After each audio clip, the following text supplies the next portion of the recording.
diagrams. Myntri Tnad Pule Puthi ke Sorkar Jylla rakam sangma ulaong ba unsalet banyak kendo Vice Chancellor jong School ba North Eastern Hill University ni hu. Professor PS Shukla ban Iakren shapang kini ki Jingeh gibla pinki win ya ka school ba sangma ulatmu ban pet bat bishar sani bha ya ka ni ka jinglong jingman bat ladadon kam ba unpa ya ka jingsham jong sha Myntri Tnad Pule Puthi ke Sorkar pedeng. Hakawai pat kalyang Myntri Sorkar bat ubalong ru unong ilam kaseng BJP uba AL heg ulet ho ba ulapa ya ka jingker pat ba ulayo pedang na kakunhon jong Kameglaya Tribals Teachers Association syakatnat ke Sorkar pedeng ban le AA Halor kene. Mauru ulatmu ban ya kendo ya Myntri rangba ke Jylla bat ya Myntri Tnad Pule Puthi hakini kisngi banwan ban Iakren Halor kani ke jo kapang.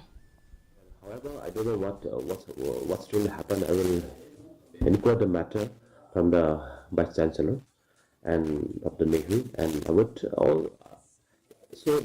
whatever may be the issue, students' examination and the future student effect. So yesterday, immediately after I received the letter from the Meta, I immediately forwarded it to the Honorable Union Minister to look into the problem or grievances faces by the student, the teachers, and the entire issue that they are facing in Nehu. And we will tell the government also, from our Honorable Chief Minister, Education Minister, and is also to intervene about the matter, because the loss is not only for Nehu, the main grievances, the main loss is for the students who are studying in Nehu.